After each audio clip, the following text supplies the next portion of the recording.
Hello friends, welcome to अपना classes. पिछले session में मैंने गांधी से जुड़े कुछ महत्वपूर्ण फैक्ट्स दिए थे और उन्हीं फैक्ट्स से रिलेटेड कुछ क्वेश्चन को मैंने इस सेशन में शॉर्ट लिस्टेड की हूँ, जो प्रतियोगी परीक्षा के से रिलेटेड सभी एग्जाम के लिए महत्वपूर्ण होगी। इनमें गांधी से जुड़े कुल 110 क्वेश्चन है, जिसमें 50 क्वेश्चन इस सेशन में डिस्कस करूँगी। तो चलिए इस सेशन को स्टार्ट करते हैं। किसने खिलाफत आंदोलन को हिंदू और मुस्लिम की एकता के एक ऐसे अवसर के रूप में देखा जो 100 वर्षों में भी प्रस्तुत नहीं होगा? किसने खिलाफत आंदोलन को हिंदू और मुस्लिमों की एकता के एक ऐसे अवसर के रूप में देखा जो 100 वर्षों में भी प्रस्तुत नहीं होगा? ऑप्शंस हैं अली बंधु, अब्दुल कलाम आज़ाद, महात्मा गांधी या खान अब्दुल गफ्फार खान। इस क्वेश्चन का सही जवाब होगा ऑप्शन सी, महात्मा गांधी। गांधी जी ने खिलाफत आंदोलन को हिंदू मुस्लिम एकता के एक ऐसे स्वर्णिम अवसर के रूप में देखा जो अगले 100 वर्षों में भी प्राप्त नहीं हो सकता। किसने देखा था? महात्मा गांधी ने खिलाफत आंदोलन को हिंदू मुस्लिम एकता के एक ऐसे स्वर्णिम अवसर के रूप में देखा जो आगे 100 वर्षों में भी प्राप्त नहीं हो सकता। इसके बाद उन्होंने अंग्रेजों के विरुद्ध आंदोलन में भारतीय मुसलमानों का सहयोग प्राप्त करने के लिए खिलाफत आंदोलन का समर्थन किया था। क्यों किया था गांधी जी खिलाफत आंदोलन का समर्थन? क्योंकि जो उनके अंग्रेजों के खिलाफ उनके आंदोलन हो रहे थे उसमें भारतीय मुसलमान भी अपना सहयोग प्रदान कर सके, इसीलिए महात्मा गांधी ने खिलाफत आंदोलन का समर्थन किया था। नेक्स्ट क्वेश्चन है, गांधी जी को किसने सावधान किया था कि मुस्लिम धार्मिक नेताओं और उनके अनुयायियों के कट्टरपन को प्रोत्साहित ना करें? गांधी जी को किसने सावधान किया था कि मुस्लिम धार्मिक नेताओं और उनके अनुयायियों के कट्टरपन को प्रोत्साहित ना करें? ऑप्शंस हैं आगा खां, अजमल खां, हसन इमाम या मोहम्मद अली जिन्ना।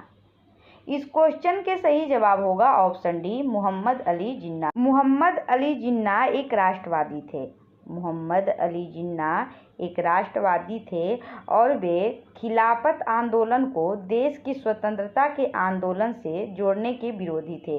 इसीलिए उन्होंने गांधी जी को कहा था कि राजनीति में धर्म को न लाएं। गांधी जी को किसने कहा था? मोहम्मद अली जिन्ना ने ही सलाह दी थी कि राजनीति में धर्म को न लाएं। नेक्स्ट क्वेश्चन है, निम्नलिखित में से किसने महात्मा गांधी की खिलाफत आंदोलन में भागीदारी की भर्त्सना की थी? निम्नलिखित में से किसने महात्मा गांधी की खिलाफत आंदोलन में भागीदारी की भर्त्सना की थी? वह कौन था? मोहम्मद अली था या शौकत अली था या अब्दुल कलाम आज़ाद थे या फिर मोहम्मद अली जिन्ना? इस क्वेश्चन का सही जवाब होगा ऑप्शन डी, मोहम्मद अली जिन्ना। मोहम्मद अली जिन्ना महात्मा गांधी की धार्मिक नेताओं द्वारा प्रारंभ खिलाफत आंदोलन में भागीदारी की भर्त्सना की थी। और अगर अदर ऑप्शंस को देखें तो बाकी सहयोगी थे, जैसे मोहम्मद अली, शौकत अली, अब्दुल कलाम आज़ाद। ये सब कौन थे? खिलाफत आंदोलन में गांधी जी के प्रमुख सहयोगी थे। लेकिन भर्त्सना किसने की थी गांधी जी को? गांधी जी को भर्त्सना की थी मोहम्मद अली जिन्ना ने। और बाकी जो ऑप्शंस हैं मोहम्मद अली, शौकत अली, अब्दुल कलाम आज़ाद, ये सभी खिलाफत आंदोलन में गांधी जी के सहयोगी थे। नेक्स्ट क्वेश्चन है, निम्नलिखित में से खिलाफत आंदोलन का परिणाम क्या था? निम्नलिखित में से खिलाफत आंदोलन का परिणाम क्या हुआ? खिलाफत आंदोलन के परिणाम स्वरूप क्या हुआ? हिंदू मुस्लिम मतभेदों में कमी आई, या फिर भाषा की समस्या तीव्र हो गई, या हिंदू मुस्लिम दंगे बढ़ गए, या फिर हिंदुओं को दबाया गया? खिलाफत आंदोलन के परिणाम स्वरूप क्या हुआ? इस क्वेश्चन का सही जवाब होगा ऑप्शन ए, हिंदू मुस्लिम मतभेदों की कमी आई। खिलाफत आंदोलन के परिणाम स्वरूप हिंदू मुस्लिम मतभेदों की कमी आई। गांधी जी ने खिलाफत आंदोलन को हिंदू मुस्लिम एकता का एक सुनहरा अवसर माना है और तुर्की के प्रश्न पर ब्रिटेन के प्रति आक्रोश ने मुसलमानों को हिंदुओं के समीप ला दिया। क्या हुआ? तुर्की के प्रश्न पर ब्रिटेन के प्रति आक्रोश ने मुसलमानों को हिंदुओं के समीप ला दिया और इसके परिणाम स्वरूप हिंदू मुस्लिम एकता सामने आई और मतभेदों में कमी आई और एकता सामने आई। नेक्स्ट क्वेश्चन है, महात्मा गांधी द्वारा चलाया गया प्रथम जन आंदोलन था। महात्मा गांधी द्वारा चलाया गया प्रथम जन आंदोलन क्या था? असहयोग आंदोलन या नमक आंदोलन या भारत छोड़ो आंदोलन या नील आंदोलन। महात्मा गांधी द्वारा चलाया गया प्रथम जन आंदोलन कौन था? इस क्वेश्चन का सही जवाब होगा ऑप्शन ए, असहयोग आंदोलन। और असहयोग आंदोलन कब हुआ था? असहयोग आंदोलन 1920 से 1922 तक चलाया गया था। अगर गांधी जी के नेतृत्व में पहला आंदोलन की बात करें तो वह था चंपारण आंदोलन। गांधी जी के नेतृत्व में पहला आंदोलन वर्ष 1917 में चंपारण के नील की खेती करने वाले किसानों के समर्थन में था। पहला जो आंदोलन था उनका वह 1917 में चंपारण के नील की खेती करने वाले किसानों के समर्थन में था। लेकिन यहाँ बात हो रही है प्रथम जन आंदोलन की। चंपारण का आंदोलन एक प्रथम किसान सत्याग्रह था। गांधी जी के नेतृत्व में किया गया प्रथम किसान सत्याग्रह था। लेकिन पहला जन आंदोलन असहयोग आंदोलन को माना जाता है, जो कब से कब तक हुई थी? 1920 से 1922 तक चलाई गई थी। नेक्स्ट क्वेश्चन है, निम्न में से कौन सा एक असहयोग आंदोलन को प्रारंभ करने का कारण नहीं था?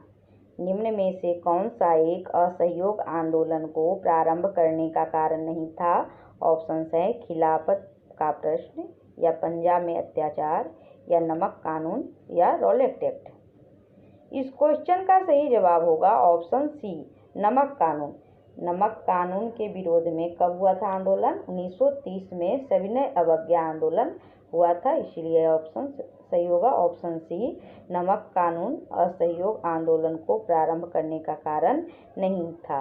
और अगर अदर ऑप्शंस को देखो, जो खिलाफत का प्रश्न था या पंजाब में अत्याचार हुआ था या रॉलेट का एक्ट था, कि सितंबर 1920 में लाला लाजपत राय की अध्यक्षता में कलकत्ता के भारतीय राष्ट्रीय कांग्रेस के एक विशेष अधिवेशन हुआ था, जिसमें महात्मा गांधी ने एक प्रस्ताव पारित किया था। कब हुआ था अधिवेशन?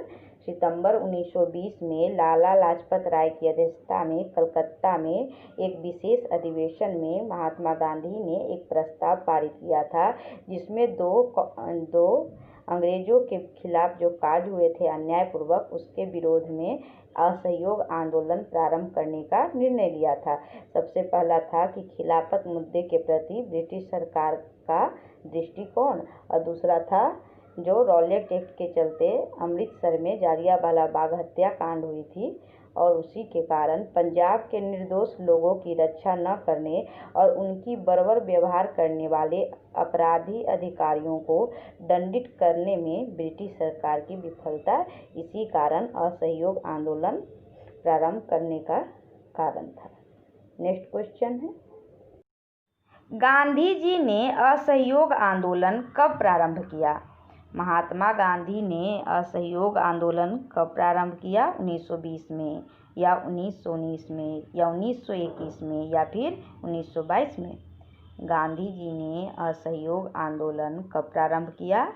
इस क्वेश्चन का सही जवाब होगा ऑप्शन ए, 1920 में। और कभी कभी इसका एक्चुअल डेट पूछ लिया जाता है, वास्तविक तिथि, तो वह तिथि था 1 अगस्त 1920। कब था? 1 अगस्त 1920। गांधी जी द्वारा असहयोग आंदोलन 1 अगस्त 1920 को प्रारंभ किया और इस आंदोलन को अभूतपूर्व सफलता मिली और इसी आंदोलन यानी असहयोग आंदोलन के दौरान ही मोतीलाल नेहरू, सरदार वल्लभ भाई पटेल, जवाहरलाल नेहरू, डॉक्टर राजेंद्र प्रसाद, लाला लाजपत राय सभी न्यायालय का बहिष्कार कर आंदोलन में कूद पड़े थे। इस आंदोलन में, असहयोग आंदोलन में कब हुई थी? इसका वास्तविक तिथि क्या है? 1 अगस्त 1920। इसका वास्तविक तिथि क्या है? 1 अगस्त 1920। नेक्स्ट क्वेश्चन है, एक वर्ष में स्वराज का नारा गांधी जी ने कब दिया था? एक वर्ष में स्वराज का नारा गांधी जी ने कब दिया था? दांडी मार्च के समय, या असहयोग आंदोलन के समय, या सविनय अवज्ञा आंदोलन के समय, या फिर गोलमेज सम्मेलन के समय? एक वर्ष में स्वराज का नारा गांधी जी ने कब दिया था? इस क्वेश्चन का सही जवाब होगा ऑप्शन बी, असहयोग आंदोलन के समय। कब दिया था? असहयोग आंदोलन के समय। और असहयोग आंदोलन कब हुआ था? 1 अगस्त 1920 को। 1 अगस्त 1920 को असहयोग आंदोलन प्रारंभ हुआ और 5 अगस्त 1920 को ऑल इंडिया कांग्रेस कमेटी के अधिवेशन में गांधी जी ने असहयोग आंदोलन शुरू होने के 1 वर्ष के भीतर स्वराज का नारा प्राप्त करने का नारा दिया था। कब दिया था गांधी जी ने? 5 नवंबर 1920 को ऑल इंडिया कांग्रेस कमेटी के अधिवेशन में गांधी जी ने असहयोग आंदोलन शुरू होने के 1 वर्ष के भीतर स्वराज प्राप्त करने का नारा दिया था। इस प्रकार इसका सही जवाब होगा ऑप्शन बी, असहयोग आंदोलन के समय 1 वर्ष में स्वराज का नारा गांधी जी ने दिया था। नेक्स्ट क्वेश्चन है, 1919 के सुधारों की भारतीयों की आकांक्षाओं को पूर्ण करने में असफलता के साथ भारतीय राष्ट्रीय कांग्रेस के स्वराज अथवा स्वशासन हेतु आंदोलन किया। किसके नेतृत्व में? 1919 के सुधारों की भारतीयों की आकांक्षाओं को पूरा करने में असफलता के साथ भारतीय राष्ट्रीय कांग्रेस ने स्वराज अथवा स्वशासन हेतु आंदोलन किया था। किस नेता के नेतृत्व में?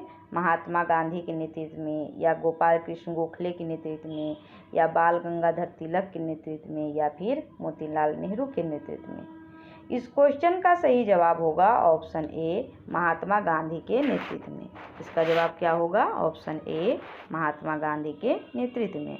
नेक्स्ट क्वेश्चन है, ब्रिटिश सरकार ने महात्मा गांधी को जो उपाधि दी थी और जिसे उन्होंने असहयोग आंदोलन में वापस कर दिया वह थी, वह कौन सी उपाधि थी जब गांधी जी ने असहयोग आंदोलन के दौरान वापस कर दिया था? वह उपाधि कौन सी थी? हिंद केसरी, या केसरे ये हिंद, या राय बहादुर, या इनमें से कोई नहीं? ब्रिटिश सरकार ने महात्मा गांधी को जो उपाधि दी थी और जिसे उन्होंने असहयोग आंदोलन में वापस कर दिया वह थी? इसका सही जवाब होगा ऑप्शन बी, केसरे ये हिंद। गांधी जी कब वापस आए थे? गांधी जी दक्षिण अफ्रीका से कब वापस आए थे? गांधी जी दक्षिण अफ्रीका से 1915 में वापस आए थे भारत, और उस समय प्रथम विश्व युद्ध चल रहा था। उन्होंने सरकार के युद्ध प्रयासों में मदद की। गांधी जी जब इंडिया वापस आए 1915 में, तो उन्होंने सरकार के युद्ध प्रयासों में मदद की, जिसके लिए उन्हें सरकार ने केसर-ए-हिंद का सम्मान दिया था। केसर-ए-हिंद का सम्मान अंग्रेजी सरकार ने कब दिया था? जब प्रथम विश्व युद्ध चल रहा था, तब गांधी जी ने उनके प्रयासों में मदद की थी, जिसके लिए गांधी जी को केसर-ए-हिंद सम्मान दिया गया था, जिसे उन्होंने असहयोग आंदोलन में वापस कर दिया। नेक्स्ट क्वेश्चन है, निम्नलिखित में से किसने असहयोग आंदोलन को समर्थन दिया परंतु इसके परिणाम नहीं देख सके? निम्नलिखित में से किसने असहयोग आंदोलन को समर्थन दिया परंतु इसके परिणाम नहीं देख सके? ऑप्शंस हैं बाल गंगाधर तिलक, लाला लाजपत राय, मोतीलाल नेहरू, चित्तरंजन दास। इस क्वेश्चन का सही जवाब होगा ऑप्शन ए, बाल गंगाधर तिलक उन्होंने असहयोग आंदोलन का समर्थन तो दिया, लेकिन उनके परिणाम असहयोग आंदोलन के परिणाम नहीं देख सके। क्यों नहीं देख सके असहयोग आंदोलन का परिणाम? क्योंकि हम लोग पीछे पढ़ा था कि असहयोग आंदोलन 1 अगस्त 1920 को स्टार्ट हुई थी। कब स्टार्ट हुई थी? 1 अगस्त 1920 को स्टार्ट हुई थी और असहयोग आंदोलन के प्रथम दिन ही बाल गंगाधर तिलक की मृत्यु हो गई थी। असहयोग आंदोलन के प्रथम दिन यानी 1 अगस्त 1920 को ही बाल गंगाधर तिलक की मृत्यु हो गई थी, जिसके कारण वे असहयोग आंदोलन के परिणाम नहीं देख सके। और असहयोग आंदोलन कब से कब तक चला था? असहयोग आंदोलन 1920 से 1922 तक चला था। और किसके नेतृत्व में? महात्मा गांधी के नेतृत्व में। नेक्स्ट क्वेश्चन है, निम्नलिखित में से कौन चौरी चौरा कांड की वास्तविक तिथि है? निम्नलिखित में से कौन चौरी चौरा कांड की वास्तविक तिथि है? फरवरी 5, 1922, फरवरी 4, 1922, फरवरी 2, 1922 या फरवरी 6, 1922? इसकी वास्तविक तिथि कौन सी है? चौरी चौरा कांड की। इस क्वेश्चन का सही जवाब होगा ऑप्शन बी, फरवरी 4, 1922।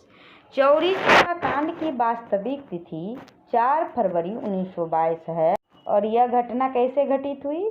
यह घटना इस प्रकार घटित हुई कि इस तिथि को संयुक्त प्रांत के गोरखपुर जिले में चौरी चौरा नामक स्थान पर किसान की एक जुलूस निकली थी और उसी जुलूस पर गोली चलाई गई और जिसके कारण भीड़ ने थाने में आग लगा दी, जिससे 23 सिपाहियों की मृत्यु हो गई। इसीलिए यही घटना इतिहास में चौरी चौरा कांड के नाम से प्रसिद्ध है। नेक्स्ट क्वेश्चन है, महात्मा गांधी ने असहयोग आंदोलन स्थगित कर दिया क्योंकि आम जनता का समर्थन संतोषजनक नहीं था, या फिर मुसलमानों ने आंदोलन से अपने आप को अलग रखा था, या ब्रिटिश सरकार ने कांग्रेस पार्टी की मांगों को विचार करने का आश्वासन दे दिया था, या चौरी चौरा में हिंसा भड़क उठी थी। महात्मा गांधी ने असहयोग आंदोलन स्थगित करने का फैसला क्यों लिया था? इस क्वेश्चन का सही जवाब होगा ऑप्शन डी, चौरी चौरा में हिंसा भड़क उठी थी। इसी कारण महात्मा गांधी ने आंदोलन को स्थगित कर दिया। 4 फरवरी 1922 को हुए चौरा चौरी कांड से क्षुब्ध होकर महात्मा गांधी ने असहयोग आंदोलन वापस ले लिया। कब ले लिया?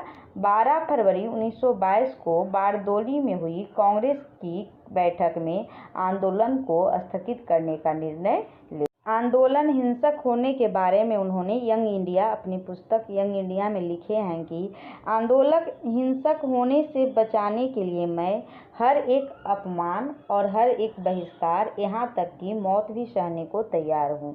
क्या लिखे गांधी जी ने यंग इंडिया में? आंदोलन हिंसक होने से बचाने के लिए मैं एक हर अपमान, हर एक बहिष्कार, यहाँ तक कि मौत भी सहने को तैयार हूँ। नेक्स्ट क्वेश्चन है, चौरी चौरा की घटना के समय महात्मा गांधी कहाँ थे? चौरी चौरा की घटना के समय महात्मा गांधी कहाँ थे? दिल्ली में थे, या कोलकाता में थे, या चौरी चौरा में थे, या बारदोली में थे? चौरी चौरा की घटना के समय महात्मा गांधी कहाँ थे? इस क्वेश्चन का सही जवाब होगा ऑप्शन डी, बारदोली में थे। और चौरी चौरा की घटना कब हुई थी? 4 फरवरी 1922 में। और गांधी जी ने असहयोग आंदोलन को वापस कब लिया था? 12 फरवरी 1922 को। चौरी चौरा की घटना के समय महात्मा गांधी गुजरात के बारदोली में थे और उसके बाद असहयोग आंदोलन स्थगित करने का फैसला ले लिया। और चौरा चौरी घटना हुई थी 4 फरवरी 1922 को और उन्होंने स्थगित करने का फैसला लिया कब? 12 फरवरी 1922 को। नेक्स्ट क्वेश्चन है,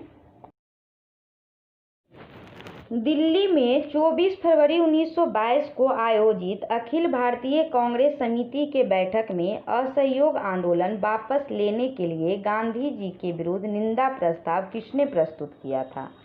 दिल्ली में 24 फरवरी 1922 को आयोजित अखिल भारतीय कांग्रेस समिति के बैठक में असहयोग आंदोलन वापस लेने के लिए गांधी जी के विरुद्ध निंदा प्रस्ताव किसने प्रस्तुत किया था? केटी शाह ने, या बिपिन चंद्र पाल ने, या सुभाष चंद्र बोस ने, या डॉक्टर मुंजे ने? किसने किया था?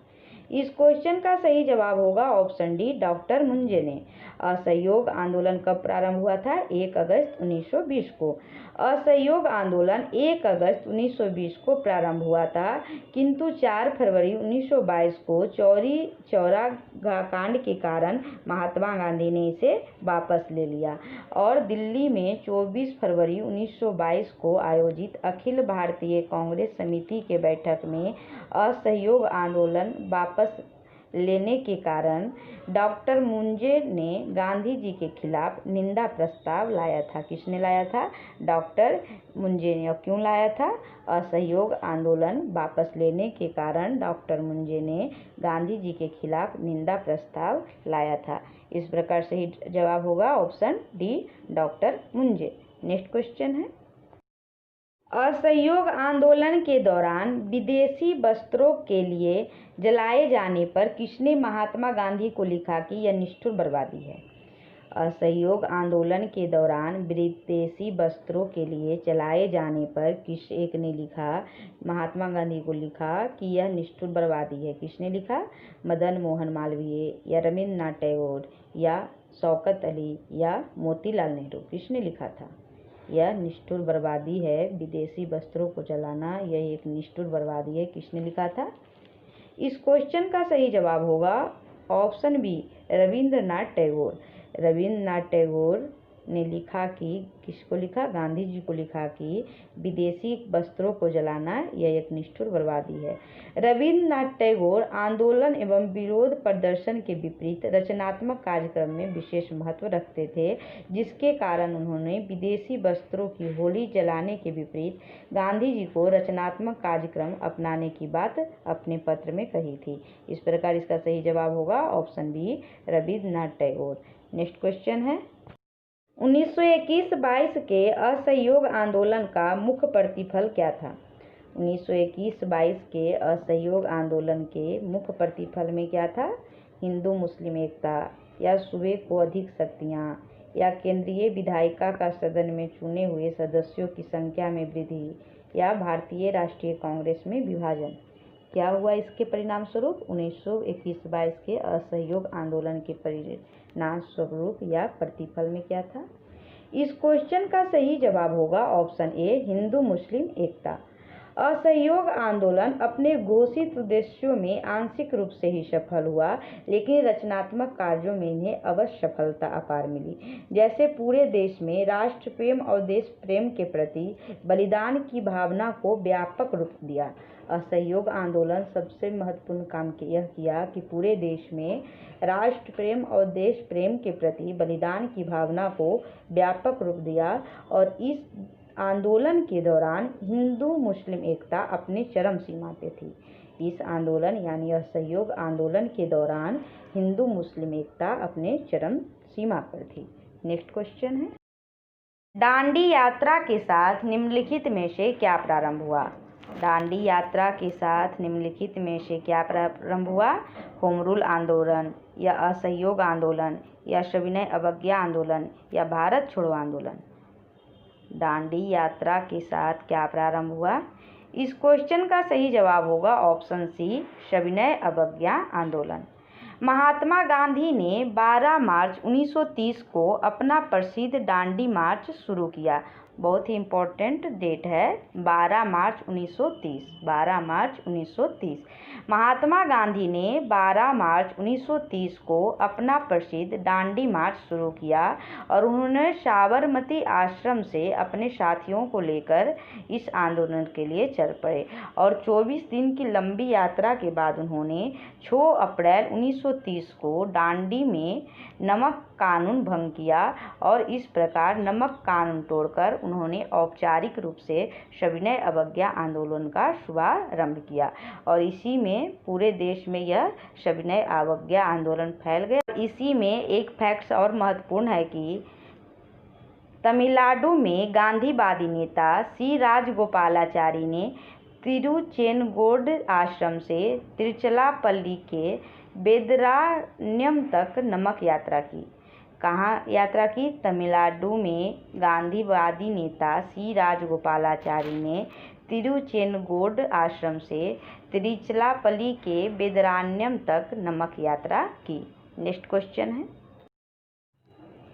सविनय अवज्ञा आंदोलन के रूप में गांधी जी ने दांडी मार्च प्रारंभ किया था। सविनय अवज्ञा आंदोलन के रूप में गांधी जी ने दांडी मार्च कब प्रारंभ किया था? 31 दिसंबर 1929 को, या 26 जनवरी 1930 को, या 12 मार्च 1930 को, या 6 अप्रैल 1930 को। कब प्रारंभ किया था? इस क्वेश्चन का सही जवाब होगा ऑप्शन सी, 12 मार्च 1930 को। महात्मा गांधी ने 12 मार्च 1930 को अपना प्रसिद्ध दांडी मार्च शुरू किया था। और कहाँ से किया था? साबरमती आश्रम से। और अपने साथियों को लेकर के 24 दिन की लंबी यात्रा के बाद 6 अप्रैल 1930 को दांडी में अपना नमक कानून तोड़ा। और उसके बाद नमक कानून तोड़कर उन्होंने सविनय अवज्ञा आंदोलन का शुभारंभ किया। नेक्स्ट क्वेश्चन है, दांडी यात्रा की गई, कब की गई? दांडी यात्रा की गई 1932 में, या 1931 में, या 1929 में, या 1930 में। दांडी यात्रा की गई, कब की गई? इसका सही जवाब होगा ऑप्शन डी, 1930 में। दांडी यात्रा 12 मार्च 1930 को शुरू हुआ था, जो 6 अप्रैल 1930 तक चला था, यानी 24 दिन लंबी यात्रा चला था। तो दांडी यात्रा शुरू की गई थी, उसका सही जवाब होगा ऑप्शन डी, 1930 में। नेक्स्ट क्वेश्चन है, निम्नलिखित प्रांतों में से किस प्रांत के सत्याग्रहियों की संख्या महात्मा गांधी के दांडी कूच में सर्वाधिक थी? निम्नलिखित राज्यों में से किस तरह के सत्याग्रहियों की संख्या महात्मा गांधी की दांडी कूच में सर्वाधिक थी? बिहार, गुजरात, महाराष्ट्र या बंगाल? इस क्वेश्चन का सही जवाब होगा ऑप्शन बी, गुजरात, क्योंकि यह गुजरात में ही स्टार्ट हुई थी। कहाँ हुई थी? गुजरात में ही स्टार्ट हुई थी दांडी मार्च, तो स्वाभाविक है वहाँ की संख्या ज़्यादा होगी। 12 मार्च 1930 को महात्मा गांधी ने दांडी गुजरात में समुद्र तट पर नमक कानून का उल्लंघन करके सविनय अवज्ञा आंदोलन प्रारंभ करने के उद्देश्य से साबरमती आश्रम अहमदाबाद से चुने हुए साथियों के साथ अपना सत्याग्रह का प्रारंभ किया था, जिसमें गुजरात के 31 लोग थे, महाराष्ट्र के 13 थे, उत्तर प्रदेश के 8 थे, केरल के 4 थे, पंजाब के 3 थे। अगर बात बिहार की आती है तो बिहार के सिर्फ 1 थे, जिनका नाम क्या था? गिरिवरधारी चौधरी। उनका नाम क्या था? गिरिवरधारी चौधरी, जो बिहार के थे। नेक्स्ट क्वेश्चन है, गांधी जी ने दांडी यात्रा प्रारंभ की थी? गांधी जी ने दांडी यात्रा चंपारण से, या साबरमती से, या बारदोली से, या दांडी से? कहाँ से प्रारंभ की थी? इसका सही जवाब होगा ऑप्शन बी, साबरमती, जो कि गुजरात में स्थित है। गांधी जी ने दांडी यात्रा साबरमती से प्रारंभ की थी। और कब की थी? 12 मार्च 1930 को। नेक्स्ट क्वेश्चन है, निम्नलिखित में से किसने महात्मा गांधी के नमक आंदोलन में भाग लिया? निम्नलिखित में से किसने गांधी जी के नमक आंदोलन में भाग लिया? सरोजिनी नायडू, या राजकुमारी अमृत कौर, या कमला देवी चट्टोपाध्याय, या इनमें से सभी? निम्नलिखित में से किसने गांधी जी के नमक कानून में भाग लिया? इसका सही जवाब होगा ऑप्शन डी, इनमें से सभी। और कब स्टार्ट हुआ था दांडी मार्च? 12 मार्च 1930 को, और 24 दिनों की लंबी यात्रा के बाद 6 अप्रैल 1930 को यह कानून भंग किया गया। और उसके बाद सविनय अवज्ञा आंदोलन का शुभारंभ हुआ। और सविनय अवज्ञा आंदोलन में महिलाओं की व्यापक भागीदारी रही थी, जिसमें सरोजिनी नायडू, राजकुमारी अमृत कौर, कमला देवी चट्टोपाध्याय आदि महात्मा गांधी के नमक सत्याग्रह में भाग लिया। नेक्स्ट क्वेश्चन है, निम्नलिखित में से किस आंदोलन में महिलाओं की भागीदारी सर्वाधिक मानी जाती है? निम्नलिखित में से किस आंदोलन में महिलाओं की भागीदारी सर्वाधिक मानी जाती है? असहयोग आंदोलन, या नमक सत्याग्रह, या बारदोली कूच, या भारत छोड़ो आंदोलन? किसमें? इस क्वेश्चन का सही जवाब होगा ऑप्शन बी, नमक सत्याग्रह में। नमक सत्याग्रह में महिलाओं की व्यापक भागीदारी थी, जिनमें सरोजिनी नायडू, राजकुमारी अमृत कौर, कमला देवी चट्टोपाध्याय आदि ने भाग लिया था। इस प्रकार इसका सही जवाब होगा ऑप्शन बी, नमक सत्याग्रह में महिलाओं की सर्वाधिक भागीदारी मानी जाती है। और दांडी मार्च कब स्टार्ट हुआ था? 12 मार्च 1930 को, और 6 अप्रैल 1930 को नमक कानून को भंग करके सविनय अवज्ञा आंदोलन का शुभारंभ किया गया था। नेक्स्ट क्वेश्चन है, महात्मा गांधी ने 1930 में सविनय अवज्ञा आंदोलन का आरंभ किया था। कहाँ से किया था? महात्मा गांधी ने 1930 में सविनय अवज्ञा आंदोलन का आरंभ किया था। कहाँ से किया था? 10वीं बीपीएससी का क्वेश्चन है, जिसमें कन्फ्यूजन हुआ था दांडी और साबरमती में। ऑप्शंस हैं सेवाग्राम से, या दांडी से, या साबरमती से, या वर्धा से। इस क्वेश्चन का सही जवाब होगा ऑप्शन बी, दांडी से। महात्मा गांधी 12 मार्च 1930 को साबरमती आश्रम से 78 सहयोगियों के साथ पैदल चल के 24 दिनों में लगभग 390 किलोमीटर, और कभी कभी मील भी पूछा जाता है, तो 241 मील की यात्रा की। महात्मा गांधी ने 12 मार्च 1930 को साबरमती आश्रम से 78 सहयोगियों के साथ पैदल चल के 24 दिनों की लगभग 390 किलोमीटर यानी 241 मील की यात्रा कर दांडी पहुँचे, जहां उन्होंने 6 अप्रैल 1930 को नमक कानून भंग कर सविनय अवज्ञा आंदोलन का आरंभ किया। दांडी मार्च स्टार्ट किए थे साबरमती से, लेकिन वहां जाकर सविनय अवज्ञा आंदोलन का आरंभ हुआ था। कहाँ हुआ था? दांडी से। जब वहां पहुंचे उसके बाद नमक कानून को भंग किया, उसके बाद सविनय अवज्ञा आंदोलन का आरंभ किया। नेक्स्ट क्वेश्चन है,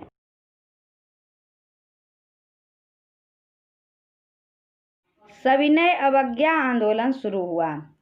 सविनय अवज्ञा आंदोलन शुरू हुआ होम रूल की घोषणा के बाद, बंगाल के विभाजन के बाद, दांडी मार्च के बाद, या कांग्रेस द्वारा पूर्ण स्वराज की घोषणा के बाद? बिल्कुल आसान क्वेश्चन है। सविनय अवज्ञा आंदोलन शुरू हुआ, जिसका सही जवाब होगा ऑप्शन सी, दांडी मार्च के बाद। सविनय अवज्ञा आंदोलन दांडी मार्च के बाद प्रारंभ हुआ।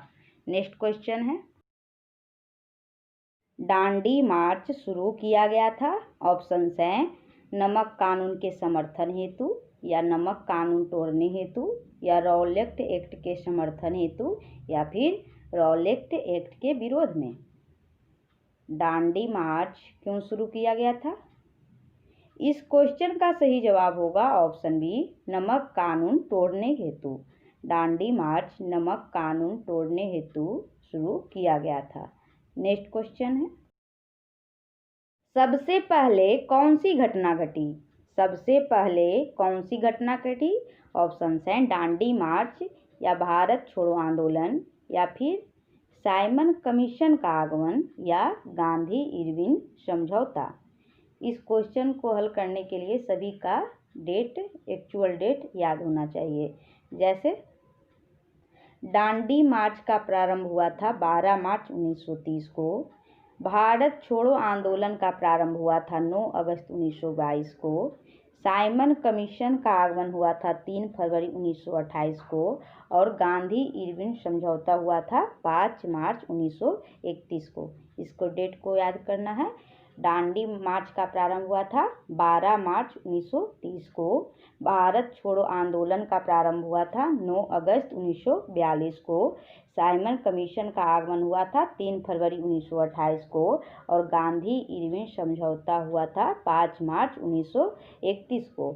और दिए गए क्वेश्चन में क्या है कि सबसे पहले कौन सी घटना घटी? तो इसका सही जवाब होगा ऑप्शन सी, साइमन कमीशन का आगमन, जो कि आया था 3 फरवरी 1928 को। साइमन कमीशन कब आया था? 3 फरवरी 1928 को। उसके बाद क्या हुआ था? दांडी मार्च का प्रारंभ हुआ था 12 मार्च 1930 को। उसके बाद क्या हुआ था? गांधी इरविन समझौता हुआ था 5 मार्च 1931 को। और उसके बाद भारत छोड़ो आंदोलन का प्रारंभ हुआ था 9 अगस्त 1942 को। कभी कभी इसके क्रम भी पूछे जाते हैं, तो इस प्रकार क्रम होगा। नेक्स्ट क्वेश्चन है, भारतीय इतिहास में 6 मार्च 1930 की तिथि जानी जाती है। भारतीय इतिहास में 6 मार्च 1930 की तिथि जानी जाती है। किसके लिए जानी जाती है? महात्मा गांधी द्वारा दांडी मार्च हेतु, या फिर प्रथम गोलमेज सम्मेलन हेतु, या गांधी इरविन समझौता हेतु, या जालियांवाला बाग हत्याकांड हेतु। भारतीय इतिहास में 6 मार्च 1930 की तिथि क्यों जानी जाती है? इस क्वेश्चन का सही जवाब होगा ऑप्शन ए, महात्मा गांधी द्वारा दांडी मार्च हेतु। 6 अप्रैल 1930 को महात्मा गांधी ने दांडी में एक मुट्ठी नमक हाथ में लेकर सविनय अवज्ञा आंदोलन का श्री गणेश किया था, और सुभाष चंद्र बोस ने गांधी जी की इस अभियान की तुलना नेपोलियन के एल्वा से पेरिस की ओर जाने वाली अभियान से की थी। नेक्स्ट क्वेश्चन है, शक्ति के विरुद्ध अधिकार की इस लड़ाई में मैं विश्व की सहानुभूति चाहता हूँ, यह कथन किससे संबद्ध है?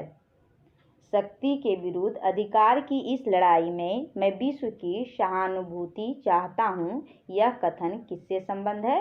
असहयोग आंदोलन से, या गांधी की दांडी यात्रा से, या व्यक्तिगत सत्याग्रह से, या भारत छोड़ो आंदोलन से। शक्ति के विरुद्ध अधिकार की इस लड़ाई में मैं विश्व की सहानुभूति चाहता हूँ, यह कथन किससे संबद्ध है? इस क्वेश्चन का सही जवाब होगा ऑप्शन बी, गांधी की यात्रा से। गांधी की दांडी यात्रा से यह कथन संबद्ध है। महात्मा गांधी जब अपने नमक सत्याग्रह के तहत दांडी ग्राम पहुंचे, तो उन्होंने दांडी आए सभी देशी और विदेशी पत्रकारों को कहा कि शक्ति के विरुद्ध अधिकार की इस लड़ाई में मैं विश्व की सहानुभूति चाहता हूँ। कब बोला था?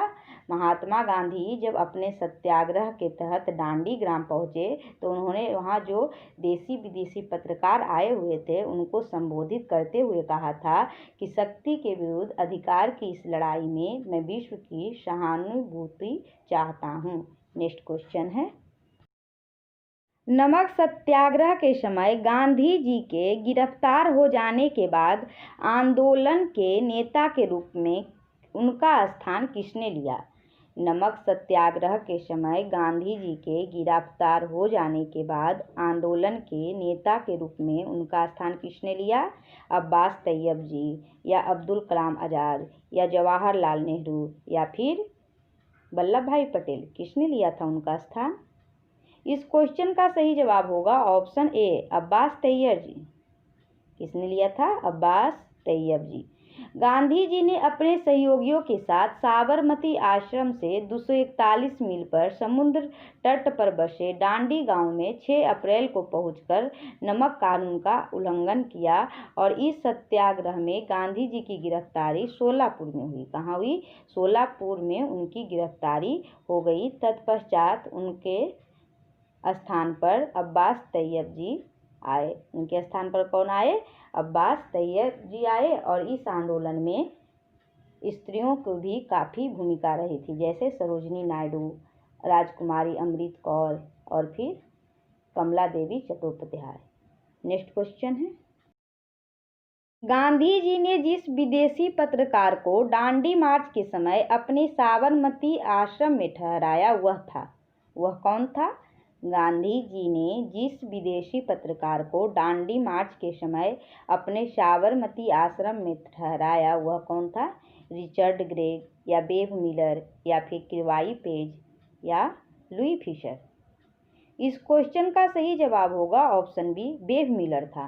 बेव मिलर एक अमेरिकी पत्रकार था जिसे गांधी जी ने दांडी मार्च के समय अपने साबरमती आश्रम में ठहराया था और उसने अपने पत्रिका में लिखा था कि संवाददाता के रूप में मैंने पिछले 18 वर्ष में असंख्य नागरिक विद्रोह देखे हैं, लेकिन दंगे, फसाद, कूचों और मारपीट एवं विद्रोह देखे हैं, लेकिन धर्षणा जैसा भयानक दृश्य मैंने अपने जीवन में कभी नहीं देखा है। किसने लिखा था? बेव मिलर ने लिखा था। और वे कहाँ के पत्रकार थे? अमेरिकी पत्रकार थे जिसे गांधी जी ने दांडी मार्च के समय अपने साबरमती आश्रम में ठहराया था। इस प्रकार इसका सही जवाब होगा ऑप्शन बी, बेव मिलर, जिसे गांधी जी ने दांडी मार्च के समय अपने साबरमती आश्रम में ठहराया था। नेक्स्ट क्वेश्चन है, सविनय अवज्ञा आंदोलन की असफलता के बाद गांधी जी ने महत्व दिया। किस विषय पर गांधी जी महत्व दिए? रचनात्मक कार्यक्रम को, या हिंसा के सीमित उपयोग को, या अंग्रेजों से समझौते पर, या फिर इनमें से कोई नहीं। सविनय अवज्ञा आंदोलन की असफलता के बाद गांधी जी ने किस पर महत्व दिया? इस क्वेश्चन का सही जवाब होगा ऑप्शन ए, रचनात्मक कार्यक्रम को। सविनय अवज्ञा आंदोलन की असफलता के बाद गांधी जी ने रचनात्मक कार्यक्रम को महत्व दिया। सितंबर 1932 में गांधी जी ने हरिजन कल्याण हेतु अखिल भारतीय छुआछूत विरोधी लीग की स्थापना की तथा हरिजन नामक साप्ताहिक पत्र का प्रकाशन किया था। कई एग्जाम में पूछे जाते हैं, हरिजन नामक समाचार पत्र का प्रकाशन किसने किया था? गांधी जी ने। और यह कैसा था? साप्ताहिक पत्र था। तो सितंबर 1932 में गांधी जी ने हरिजन कल्याण हेतु अखिल भारतीय छुआछूत विरोधी लीग की स्थापना की थी और हरिजन नामक साप्ताहिक पत्र का प्रकाशन किया था। नेक्स्ट क्वेश्चन है, गांधी इरविन समझौता हुआ मुख्य रूप से? गांधी इरविन समझौता क्यों हुआ था? गोलमेज सम्मेलन में कांग्रेस की भागीदारी सहज करने के लिए, या सविनय अवज्ञा आंदोलन समाप्त करने के लिए, या गांधी जी द्वारा किया गया आमरण अनशन तोड़ने के लिए, या नमक पर कर समाप्त करने के लिए। मुख्य कारण क्या था? गांधी इरविन समझौता का मुख्य कारण क्या था? इस क्वेश्चन का सही जवाब होगा ऑप्शन ए, गोलमेज सम्मेलन में कांग्रेस की भागीदारी सहज करने के लिए गांधी इरविन समझौता हुआ। गांधी जी ने फरवरी 1931 में वायसराय लॉर्ड इरविन से भेंट की और उन्होंने 15 दिनों में लगभग 8 बार वार्ता की। 15 दिनों में 8 बार वार्ता की गई, जिसके परिणाम स्वरूप 5 मार्च 1931 को एक समझौता हुआ। इसी को क्या कहते हैं? गांधी इरविन समझौता कहते हैं। गांधी जी ने फरवरी 1931 में वायसराय लॉर्ड इरविन से भेंट की और यह 8 बार वार्ता हुई। 15 दिन में 8 बार वार्ता हुई, जिसके परिणाम स्वरूप 5 मार्च 1931 को जो एक समझौता हुआ, इसे ही गांधी इरविन समझौता कहा जाता है। और यह समझौता मुख्य रूप से किस पर केंद्रित था? यह समझौता मुख्य रूप से गोलमेज सम्मेलन में कांग्रेस की भागीदारी सहज करने के लिए हुआ था। किसके लिए हुआ था? यह समझौता मुख्य रूप से गोलमेज सम्मेलन में कांग्रेस की भागीदारी सहज करने के लिए हुआ था। नेक्स्ट क्वेश्चन है, गांधी इरविन समझौता पर हस्ताक्षर हुए। गांधी इरविन समझौता पर हस्ताक्षर कब हुआ? ऑप्शंस हैं 1931 में, या 1935 में, या 1942 में, या फिर 1919 में। गांधी इरविन समझौता कब हुआ था? इस क्वेश्चन का सही जवाब होगा ऑप्शन ए, 1931 में।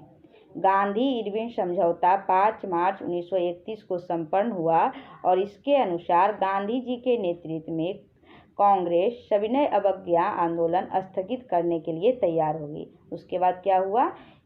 गांधी इरविन समझौता के तत्पश्चात कांग्रेस सविनय अवज्ञा आंदोलन स्थगित करने के लिए तैयार हो गई।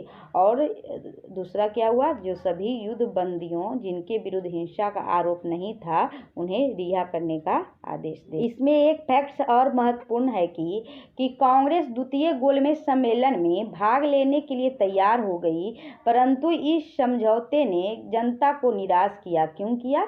क्योंकि भगत सिंह, सुखदेव और राजगुरु को फांसी न दिए जाने की जनता की मांग को इसमें सम्मिलित नहीं किया गया था। कांग्रेस द्वितीय गोलमेज सम्मेलन में भाग लेने के लिए तैयार हो गई, लेकिन जनता को इस बात ने निराश किया कि भगत सिंह, सुखदेव और राजगुरु को फांसी न दिए जाने वाली जनता की मांग को इसमें सम्मिलित नहीं किया गया। नेक्स्ट क्वेश्चन है, 5 मार्च 1931 को कौन समझौता हुआ? इमर्सन गांधी समझौता, या हैले गांधी समझौता, या इरविन गांधी समझौता, या फिर गांधी साइमन समझौता। 5 मार्च 1931 को कौन समझौता हुआ? इस क्वेश्चन का सही जवाब होगा ऑप्शन सी, इरविन गांधी समझौता। 5 मार्च 1931 को इरविन गांधी समझौता हुआ। नेक्स्ट क्वेश्चन है, किसके स्थगन गांधी इरविन समझौता में किया जाना प्रस्तावित था? किसका स्थगन गांधी इरविन समझौता में किया जाना प्रस्तावित था? ऑप्शंस हैं असहयोग आंदोलन, या खिलाफत आंदोलन, या गोलमेज सम्मेलन, या सविनय अवज्ञा आंदोलन। किसका स्थगन गांधी इरविन समझौता में किया जाना प्रस्तावित था?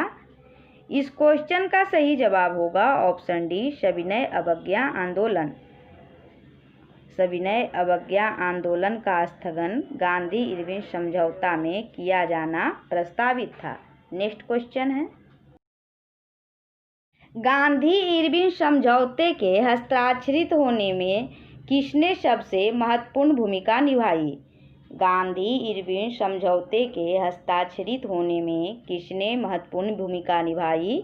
ऑप्शंस हैं मोतीलाल नेहरू, मदन मोहन मालवीय, तेज बहादुर सप्रू, या चिंतामणि।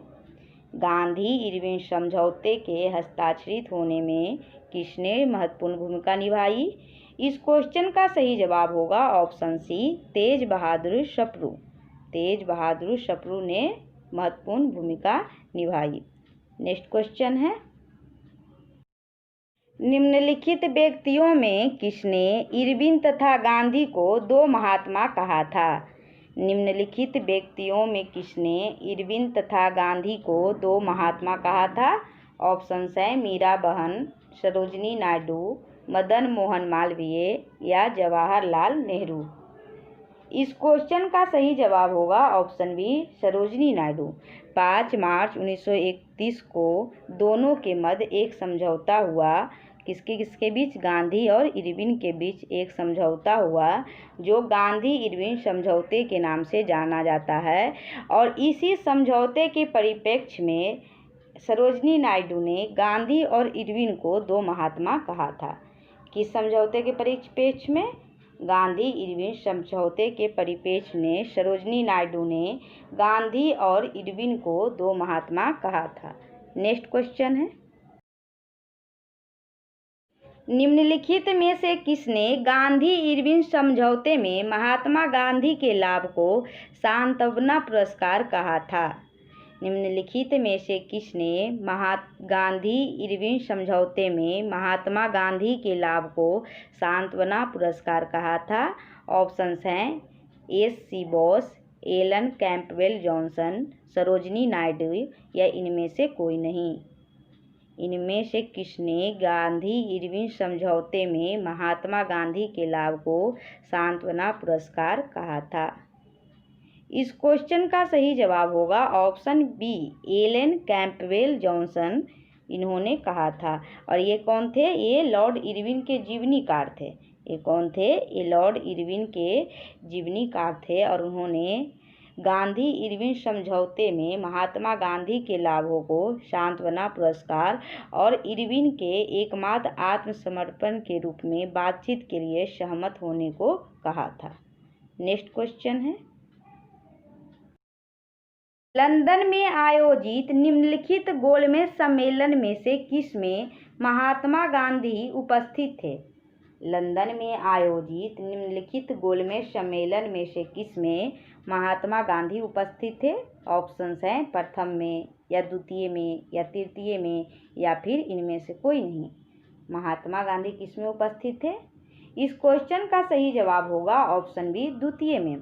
7 सितंबर 1931 से 1 दिसंबर 1931 तक चले द्वितीय गोलमेज सम्मेलन में महात्मा गांधी ने कांग्रेस के एकमात्र प्रतिनिधि के रूप में हिस्सा लिया था और इनके अलावा सरोजिनी नायडू, मदन मोहन मालवीय ने भी इस सम्मेलन में हिस्सा लिया था और इसमें एनी बेसेंट भी हिस्सा ली थी तथा गांधी जी के साथ उनके सचिव, गांधी जी के सचिव कौन थे?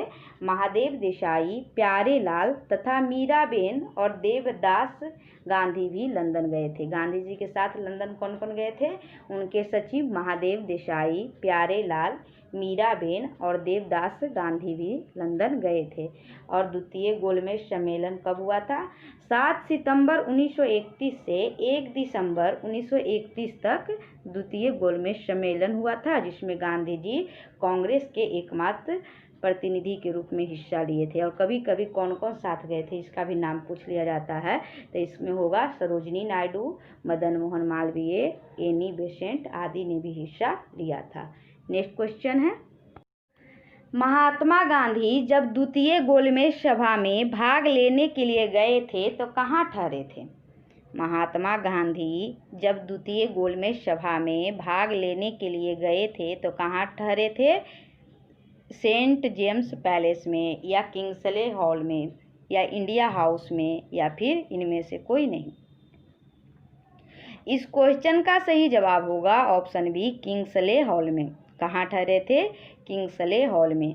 और दूसरा गोलमेज सम्मेलन लंदन में सितंबर 1931 से दिसंबर 1931 तक चला था, जिसमें गांधी जी ने भाग लिए थे। और गांधी जी ने एसएस राजपुताना नामक जलपोत से लंदन पहुंचे थे। किससे पहुंचे थे? एसएस राजपुताना नामक जलपोत से। कभी कभी इसका नाम भी पूछ लिया जाता है। किससे पहुंचे थे? एसएस राजपुताना नामक जलपोत से लंदन पहुंचे थे तथा वे लंदन में किंग्सले हॉल में ठहरे थे और हॉल का नाम था किंग्सले हॉल में ठहरे थे। नेक्स्ट क्वेश्चन है, द्वितीय गोलमेज सम्मेलन में कांग्रेस के एक प्रतिनिधि के रूप में भाग लेने के लिए महात्मा गांधी बम्बई से लंदन जिस पानी के जहाज में गए उसका नाम क्या था? द्वितीय गोलमेज सम्मेलन में कांग्रेस के एक प्रतिनिधि के रूप में भाग लेने के लिए महात्मा गांधी बम्बई से लंदन जिस पानी के जहाज में गए उसका नाम क्या था? एसएस राजपुताना या एमएस मुल्तान या एसएस वायसराय ऑफ इंडिया या इनमें से कोई नहीं। इस क्वेश्चन का सही जवाब होगा option A, SS Rajputana. Gandhi ji SS Rajputana नामक जलपोत से लंदन पहुंचे थे तथा लंदन के किंग्सले हॉल में ठहरे थे। नेक्स्ट क्वेश्चन है, महात्मा गांधी दिसंबर 1931 में खाली हाथ कहाँ से लौटे थे? कंफ्यूज कर देने वाला क्वेश्चन है। महात्मा गांधी दिसंबर 1931 में खाली हाथ कहाँ से भारत लौटे थे? लंदन से या मॉस्को से या वाशिंगटन से या टोक्यो से। इस क्वेश्चन का सही जवाब होगा लंदन से, क्योंकि द्वितीय गोलमेज सम्मेलन में गए थे और वहीं से उनकी जो मांग थी वो लगभग नहीं ही पूरा हुई थी, इसीलिए कहा गया है कि खाली हाथ लौटे थे। इस क्वेश्चन का सही जवाब क्या होगा? ऑप्शन ए, लंदन से। महात्मा गांधी दिसंबर 1931 में खाली हाथ लंदन से पहुंचे थे। नेक्स्ट क्वेश्चन है, महात्मा गांधी ने पहला आमरण अनशन कब प्रारंभ किया था? महात्मा गांधी ने पहला आमरण अनशन कब प्रारंभ किया था? कम्युनल अवार्ड के समय या फिर कोलकाता में दंगों के समय या जालियांवाला बाग दुर्घटना के समय या दिल्ली के दंगों के समय कब प्रारंभ किया था? इस क्वेश्चन का सही जवाब होगा ऑप्शन ए, कम्युनल अवार्ड के समय। गांधी जी ने अपना पहला आमरण अनशन यरबदा जेल में रहते हुए ब्रिटिश प्रधानमंत्री रैमजे मैकडोनाल्ड के सांप्रदायिक निर्णय के विरुद्ध किया था। कब किया था? सितंबर 1932 में यरबदा जेल में रहते हुए ब्रिटिश के प्रधानमंत्री रैमजे मैकडोनाल्ड के सांप्रदायिक निर्णय पर किया था, जो कि 24 सितंबर को अंबेडकर और गांधी जी के अनुयायियों के मध्य पूना समझौता हुआ। किसके बीच हुआ? अंबेडकर और गांधी जी के अनुयायियों के मध्य पूना समझौता हुआ और इस समझौते को ब्रिटिश सरकार द्वारा सम्मति प्रदान किए जाने के बाद 26 सितंबर 1932 को गांधी जी ने अनशन तोड़ा था। नेक्स्ट क्वेश्चन है, B.R. अम्बेडकर और गांधी जी के बीच एक समझौता हुआ था जो कहलाता है। B.R. अम्बेडकर और गांधी जी के बीच एक समझौता हुआ था जो कहलाता है, क्या कहलाता है? कोलकाता समझौता या लंदन समझौता या पूना समझौता या फिर लखनऊ समझौता। इस क्वेश्चन का सही जवाब होगा ऑप्शन सी, पूना समझौता। 16 अगस्त 1932 को रैमजे मैकडोनाल्ड ने अपने सांप्रदायिक निर्णय, जिसे कम्युनल अवार्ड की घोषणा की। उसे कम्युनल अवार्ड भी कहते हैं। इस अधिनियम के तहत मुसलमानों, यूरोपियों तथा सिखों के साथ साथ दलित वर्गों के लिए भी एक पृथक निर्वाचक मंडल का प्रावधान था। इसके विरोध में गांधी जी ने क्या किया? पहली बार आमरण अनशन किया और फिर 24 सितंबर 1932 को एक समझौता हुआ, उसे ही पूना समझौता कहते हैं। नेक्स्ट क्वेश्चन है, अखिल भारतीय हरिजन संघ की स्थापना किसने की थी? अखिल भारतीय हरिजन संघ की स्थापना किसने की थी? B.R. अम्बेडकर ने या महात्मा गांधी ने या G.D. बिरला ने या नारायण गुरु ने? इस क्वेश्चन का सही जवाब होगा ऑप्शन बी, महात्मा गांधी ने। राष्ट्रपिता महात्मा गांधी ने अखिल भारतीय हरिजन संघ यानी हरिजन सेवक संघ की स्थापना कब की थी? 1932 में की थी। ये भी क्वेश्चन पूछ सकता है, कब की थी? 1932 में की थी और 1933 में उन्होंने हरिजन नामक पत्रिका का भी प्रकाशन किया था, जो कैसा था? साप्ताहिक था और उस पत्रिका का नाम क्या था? हरिजन नामक पत्रिका की प्रकाशन की। अखिल भारतीय हरिजन संघ का अध्यक्ष गांधी जी ने घनश्याम दास बिरला को बनाया था। स्थापना गांधी जी ने की थी, लेकिन इनका जो अध्यक्ष था वो कौन था? घनश्याम दास बिरला। कभी कभी इसके अध्यक्ष का भी क्वेश्चन पूछ लिए जाते हैं, तो कौन थे? G.D. बिरला यानी घनश्याम दास बिरला। नेक्स्ट क्वेश्चन है, निम्नलिखित में से किसने कहा था कि महात्मा गांधी क्षणिक भूत की भांति धूल उठाते हैं लेकिन अस्तर नहीं? निम्नलिखित में से किसने कहा था कि महात्मा गांधी क्षणिक भूत की भांति धूल उठाते हैं लेकिन अस्तर नहीं? ऑप्शन है डॉक्टर B.R. अम्बेडकर, M.A. जिन्ना, P.D. सावरकर या इनमें से कोई नहीं। इस क्वेश्चन का सही जवाब होगा ऑप्शन ए, B.R. अम्बेडकर। 14 अगस्त 1931 को बम्बई में महात्मा गांधी से वार्ता के दौरान डॉक्टर B.R. अम्बेडकर ने कहा था कि इतिहास बताता है कि महात्मा क्षणिक भूत की भांति धूल उठाते हैं लेकिन अस्तर नहीं उठाते। नेक्स्ट क्वेश्चन है, सर्वोदय शब्द का प्रयोग सर्वप्रथम किसने किया था? सर्वोदय शब्द का प्रयोग सर्वप्रथम किसने किया था? महात्मा गांधी, पंडित नेहरू, विनोबा भावे या जयप्रकाश नारायण? सर्वोदय शब्द का प्रयोग सर्वप्रथम किसने किया था? इस क्वेश्चन का सही जवाब होगा ऑप्शन ए, महात्मा गांधी ने। सर्वोदय शब्द का प्रयोग सर्वप्रथम महात्मा गांधी ने किया था और विनोबा भावे के द्वारा गांधी जी के आदर्शों के प्रचार के लिए सर्वोदय समाज की स्थापना की गई थी। सर्वोदय शब्द का प्रयोग सर्वप्रथम महात्मा गांधी ने किया था, लेकिन विनोबा भावे ने गांधी जी के आदर्शों के प्रचार के लिए सर्वोदय समाज की स्थापना की थी। नेक्स्ट क्वेश्चन है,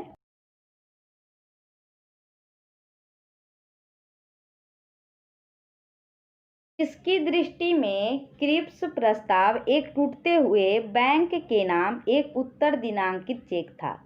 किसकी दृष्टि में क्रिप्स प्रस्ताव एक टूटते हुए बैंक के नाम एक उत्तर दिनांकित चेक था? ऑप्शन है महात्मा गांधी, जवाहरलाल नेहरू या JB कृपलानी या फिर जयप्रकाश नारायण। इस क्वेश्चन का सही जवाब होगा ऑप्शन ए, महात्मा गांधी। महात्मा गांधी की दृष्टि में क्रिप्स प्रस्ताव एक टूटते हुए बैंक के नाम एक उत्तर दिनांकित चेक था और यह कब आया था? द्वितीय विश्व युद्ध के समय जापान की बढ़ती हुई शक्ति को देखते हुए अंतर्राष्ट्रीय समुदाय विशेषकर अमेरिका, चीन और ऑस्ट्रेलिया ने ब्रिटेन पर भारत को स्वतंत्र करने के लिए दबाव बनाया।